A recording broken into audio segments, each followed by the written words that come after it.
Bom dia, irmãos. Bom dia, irmãos. Amém. Esse frio a gente fica mais devagar, né? Pelo menos eu, né? Mas, lendo algumas coisas nos últimos dias, pensei assim, eu vou fazer uma pergunta para os irmãos. E aí, eu pergunto para os irmãos aqui, alguém está fazendo um sinal para eu tirar a máscara? Isso é para eu pagar a língua, porque eu sempre falei, não, o irmão que compartilhar, ele tem que tirar a máscara. Tem que colocar a máscara. Está melhor assim? Pois é, mas tinha que ser com a máscara. A máscara protege os irmãos de mim. Bom, então, se eu perguntar para os irmãos, quem é que crê que o Senhor Deus é perfeito? Eu tenho certeza que todos os irmãos vão levantar as mãos, né? Mas nós começamos a ter um problema. Se eu perguntar para cada irmão, eu falei, não, mas qual que é a sua definição de perfeição? E aí nós vamos ter problema. Nós vamos ter problemas para compreender isso. Porque ao longo da nossa história, o homem sempre tentou imaginar Deus de acordo com a sua própria percepção cognitiva. Não, eu penso que um Deus perfeito seria assim, seria assado.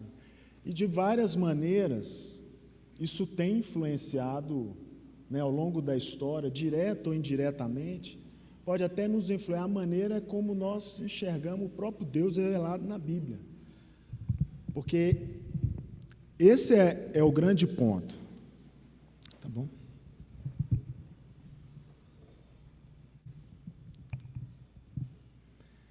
Então, esse é o grande ponto. Toda vez que fora da palavra do Senhor nós tentamos conhecer a Deus, nós fazemos isso de uma maneira inadequada.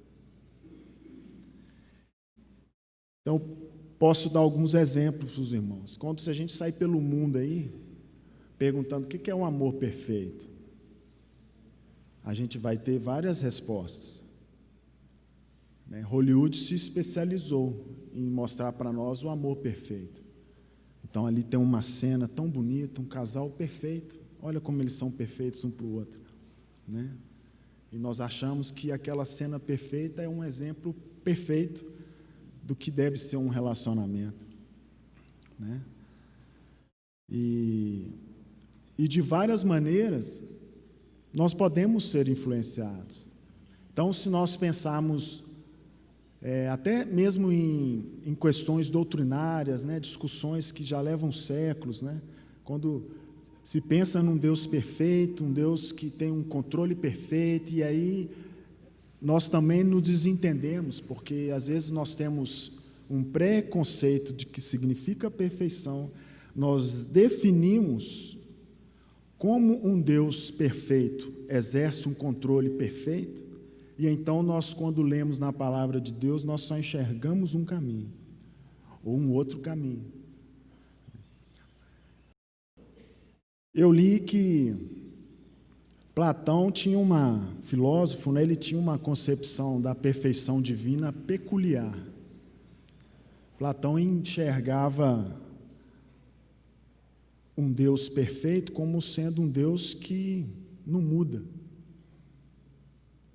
Deus que não muda em absolutamente nada, porque ele entendia que um Deus que muda é um Deus imperfeito. Platão disse mais, falava assim, olha, um Deus, né, um ser divino, um ser perfeito, é um ser que não ama, porque o amor implica em alterações, em mudanças. O amor implica em uma falsa autossuficiência, porque ele dizia, não, um ser perfeito, ele é autossuficiente, a autossuficiência é perfeita. E, por consequência, um ser perfeito não tem no seu interior alegria, tristeza. Então, essa é a figura platônica de Deus, né? E isso, de alguma maneira, talvez lá no nosso íntimo, se nós não nos atentarmos, essas coisas podem nos influenciar, ainda quando nos voltamos para a palavra do Senhor, porque o risco é nós olharmos para a palavra do Senhor já com esses conceitos no coração, né? E graças ao Senhor, né, eu posso dizer para os irmãos que Deus não é perfeito. À luz do que homens ao longo da história têm dito, o Senhor não é perfeito, de acordo com a sabedoria humana. O amor perfeito não é o amor ensinado neste mundo. E vamos pensar, irmãos, como que esse Deus, que é perfeito, não à luz humana, como que Ele se revelou a sua palavra? E isso sempre nos surpreende, e vai continuar nos surpreendendo. E eu espero que isso surpreenda os meus filhos, quando eles contemplem o Deus que foi revelado na Bíblia. Como que é o Deus perfeito revelado na Bíblia? Vamos ver, por exemplo, Deus escolheu um povo para traçar a rota de redenção deste mundo. Deus chama lá Abraão, né, uma pessoa relativamente simples, comum. Eu não sei, talvez se fosse eu escolheria Nimrod. Eu sempre imagino Nimrod como um camarada forte, né, lutador, caçador, grande. Deus chama Abraão.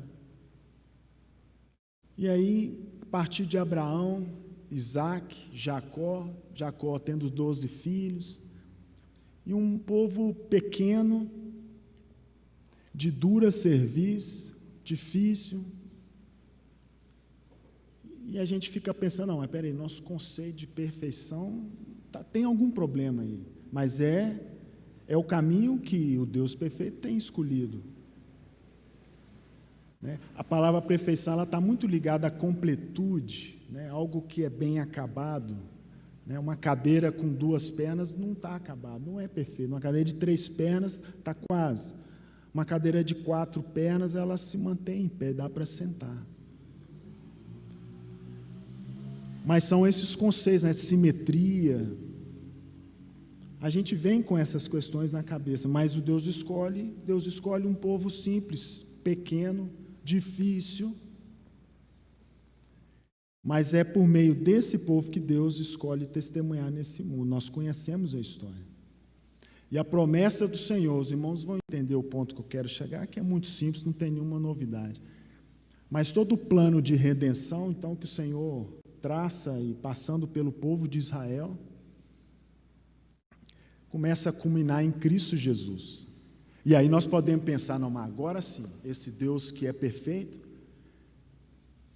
Eu até esqueci de mencionar antes, porque Platão ele dizia que um Deus perfeito, como ele não pode mudar, então é impossível ele se encarnar e ele visitar suas criaturas, porque ele teria que se transformar.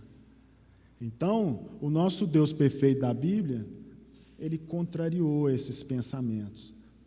Então, ele veio na pessoa do Senhor Jesus.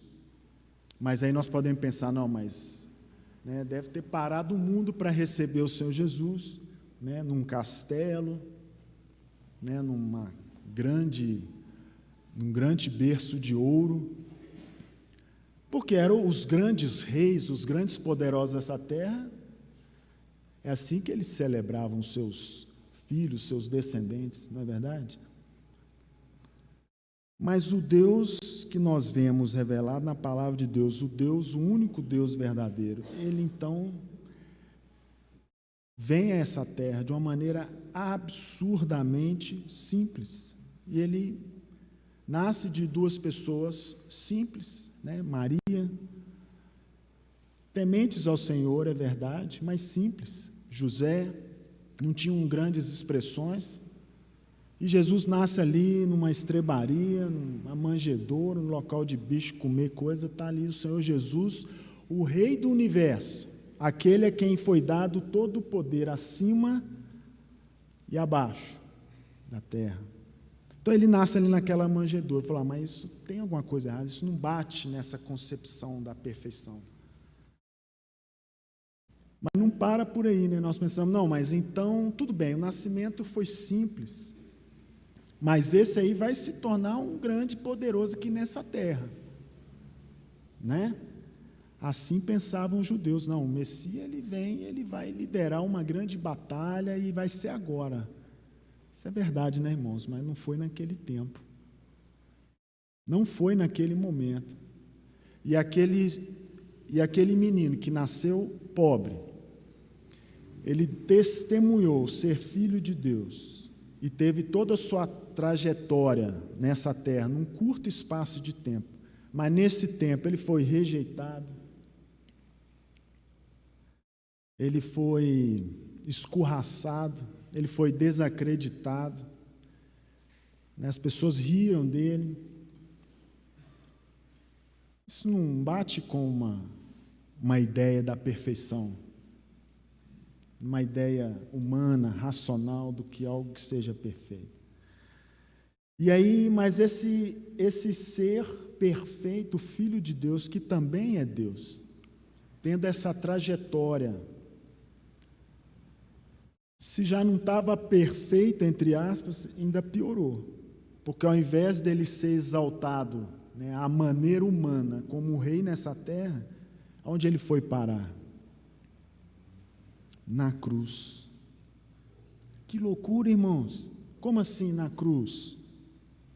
Porque Paulo, aos Filipenses, ele dá esse testemunho de Cristo, que a si mesmo se humilhou, ali no capítulo 2. A si mesmo se humilhou, tornando-se obediente até a morte, morte de cruz. Tornando-se obediente, isso nos incomoda pelos nossos conceitos de perfeição. O escritor de Hebreus também vai dizer lá no capítulo 5, que o Senhor Jesus ele foi aperfeiçoado e tornou-se o Salvador, o autor da nossa salvação. Como assim? Como assim um ser perfeito ele foi aperfeiçoado?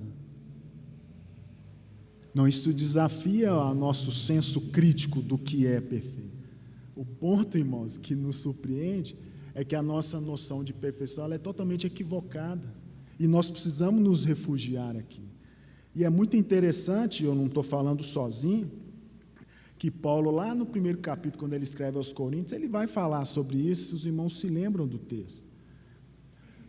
Como essa obra imperfeita, entre aspas, né, a ideia humana, ela se tornou um escândalo para os judeus. Aqui no capítulo 1, Paulo vai dizer, mas nós pregamos a Cristo, versículo 23, a Cristo crucificado, escândalo para os judeus, loucura para os gentios. Eu fico imaginando os gregos, que estavam acostumados a ouvir Sócrates, Platão, né, os mais estudados e entendidos daquela época. Fico imaginando para eles, mas para os judeus é um escândalo. Por quê? Porque o madeiro, irmãos, é local de vergonha. O madeiro é um local para salteadores, assassinos, corruptos, mentirosos, hipócritas. O madeiro é local para idólatras.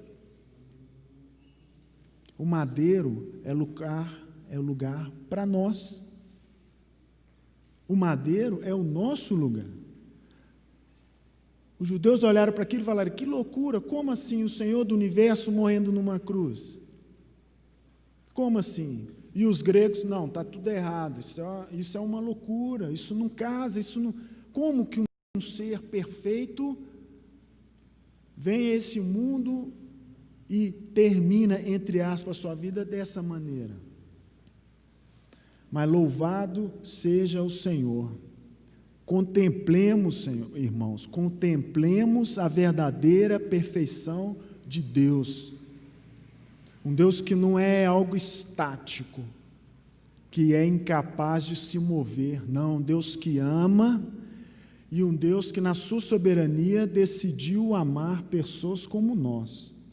E não só isso, sabendo e ele mesmo ter afirmado que os perversos não seriam justificados, esse Deus decidiu ele mesmo sacrificar-se e levar sobre si os nossos pecados. E esse ser perfeito deixou sua glória, e como Paulo testemunha lá aos 2 Coríntios capítulo 5, se não me engano, que Deus estava em Cristo reconciliando consigo o mundo. Um Deus que sabe o que é padecer. Um Deus que sabe o custo que tem para nós pecadores sermos obedientes. Um Deus que sabe quanto nós precisamos ser aperfeiçoados nele. Glória a Deus, irmãos. Glória a Deus, porque Deus não é perfeito à ideia humana. Deus não é perfeito à minha ideia, de acordo com aquilo que eu penso como ele deveria ser. Deus é e se revela em sua palavra, e louvado seja o Senhor por isso, porque por causa desse amor incompreensível é que nós podemos, somos e seremos justificados nele. Glória a Deus por isso, irmão. Contemplemos essa verdade bendita, porque a palavra do Senhor nos revela o que é o Deus verdadeiro, perfeito, poderoso, cheio de amor. Um Deus, sim, que se entristece, que se alegra, que estende o seu braço. Um Deus que se relaciona conosco de uma maneira pessoal. Um Deus que, impressionantemente, escolheu se comunicar conosco. E como é que se comunica com seres como nós, imperfeitos? Deus decidiu fazer assim. E nós devemos glorificar o Senhor por isso. Porque o Senhor Deus, sendo perfeito, Ele entendeu qual era o único caminho possível para nos resgatar da morte eterna. E Ele se entregou por nós naquela cruz em Cristo Jesus. E Ele morreu por nós. E graças ao Senhor, porque Ele é poderoso. Cristo ressuscitou, irmãos. Cristo ressuscitou. E Ele ressuscitou e está falando para nós, olha, venham, convertam-se, passem pela cruz. Deixem tudo de ruim lá. Eu já provi o que é necessário. Porque Deus amou o mundo de tal maneira que deu o seu único Filho para que todo aquele que nele crê não pereça, mas tenha a vida eterna. E o Senhor então leva sobre si todas as nossas mazelas, loucuras, e Ele está falando, olha, venha, você está perdido? Eu sou o caminho, vem. Você está aí em dúvida, não sabe, está buscando, está na mentira, não sabe, está confuso, venha, eu sou a verdade, eu defino o que é. O que eu digo que é a verdade, venha. Está cansado, está oprimido? Venham, venham que eu vou aliviar-vos, venham. Está morto, venham, que eu sou a vida. Essa é a realidade bendita e gloriosa do Deus perfeito, que se humilha dessa maneira para resgatar pessoas como nós. Um grande amor, um grande exemplo, um exemplo supremo, sublime do que é amor. Entendemos o que é amor? Não. É muito complicado, irmãos. Muito distante da nossa realidade, mas graças a Deus, que foi assim que aconteceu, e nós encontramos em Cristo hoje, o caminho, eu não digo no dia de hoje, né, para nós que já cremos no Senhor há muito tempo, mas eu digo, né, no tempo, né, nós encontramos em Cristo, hoje, o caminho da nossa salvação. Glória a Deus por isso, porque Deus não é perfeito a nossa ideia, a nossa imagem. O Senhor, Ele é perfeito em si mesmo. É impossível para nós descrever os seus predicados, os seus atributos, né? E nós podemos, então, hoje, num momento tão bendito como esse, lembrarmos do que foi a obra do Senhor Jesus. Juntos nós temos feito isso tantas vezes. E hoje, mais uma vez, a obra de Cristo em nós. Glória a Deus, irmãos, glória a Deus por isso. Amém. Senhor, nós somos tão gratos a Ti, Senhor, porque o Senhor contraria os nossos pensamentos mais sublimes, Senhor. Nós somos gratos a Ti, Senhor, porque a Tua loucura ela é muito superior à nossa sabedoria. Senhor, nós damos graças a Ti, Senhor, porque o Senhor não olhou para as nossas obras, Senhor. O Senhor se entregou a Si mesmo naquela cruz. Obrigado, Senhor, pela Tua graça e misericórdia, que ela só encontramos em Ti, graça perfeita, misericórdia perfeita. Louvamos o Teu nome por isso, Senhor. Amém. Irmãos, esse momento, o Senhor convida todos aqueles que compreenderam essa mensagem, entregaram a Ele o seu coração.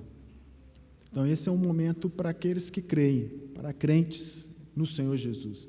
E o Senhor mesmo convida a que nós possamos participar juntos. Se eu não sei se tem algum visitante com máscara, então piora para mim. Mas até,